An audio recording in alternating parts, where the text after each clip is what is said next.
সরকার শুধুমাত্র ছাত্রলীগকে নিষিদ্ধ করার সিদ্ধান্ত নিয়েছে এবং সেই সিদ্ধান্ত আপনাদেরকে ইতিমধ্যে জানিয়ে দেওয়া হয়েছে। আর সচিবালয় ছিল দালালদের হাটবাজার, অন্যদের শঙ্কিত হওয়ার কোনো কারণ নেই।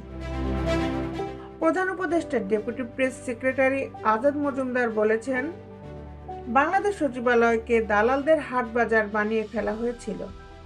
অ্যাক্রেডিটেশন কার্ড সংক্রান্ত সরকারের সর্বশেষ সিদ্ধান্তে দালাল ছাড়া কারো শঙ্কিত হওয়ার কোনো কারণ নেই। আজ শনিবার সামাজিক যোগাযোগ মাধ্যম ফেসবুকে দেওয়া এক পোস্টে তিনি এমন মন্তব্য করেছেন। তিনি ফেসবুকে লিখেছেন, কিছু লোক সরকারকে কঠোর হতে বলে আবার সামান্যতম কঠোর হলে গেল রপ্তবে। এই দ্বিচারিতা বন্ধ হওয়া জরুরি। সচিবালয়ের সাংবাদিকদের প্রবেশাধিকার সীমিত করা নিয়ে যথারীতি এই দ্বিচারিতা আবার শুরু হয়েছে। প্রবেশাধিকার সীমিত করার এই সিদ্ধান্তটি খুবই সাময়িক। একটা বিষয় এখানে পরিষ্কার করা দরকার, কোনো সাংবাদিকের অ্যাক্রেডিটেশন কার্ড এই সিদ্ধান্তের মধ্য দিয়ে বাতিল করা হয়নি।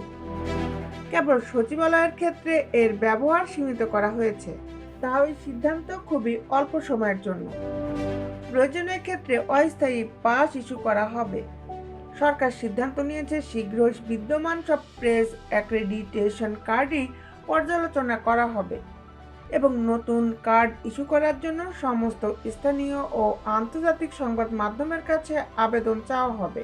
এটা এখন ওপেন সিক্রেট। বাংলাদেশ সচিবালয়কে দালালদের হাটবাজার বানিয়ে ফেলা হয়েছিল।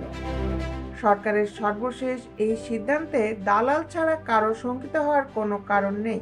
এখন সাময়িক অসুবিধা হলেও চূড়ান্ত বিচারে এটা সবাইকে সহযোগিতা করবে, এজন্য সবার সহযোগিতা চাওয়া হচ্ছে। তিনি এই পোস্টে আরও বলেন, সাম্প্রতিক অগ্নিকাণ্ডে রাষ্ট্রের একটা বিপর্যয় হয়েছে, এটা মানতে কারো দ্বিধা থাকার কথা নয়।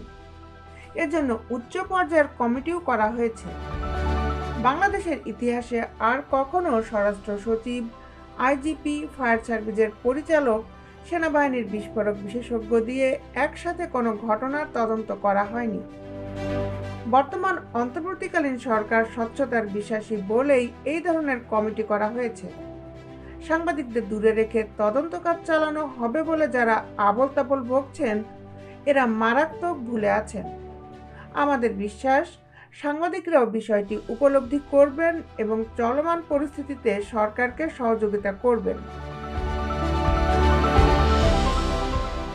দেশ বিদেশের আপডেট নিউজ পেতে আমাদের সাথেই থাকুন। Justice television, Dhaka.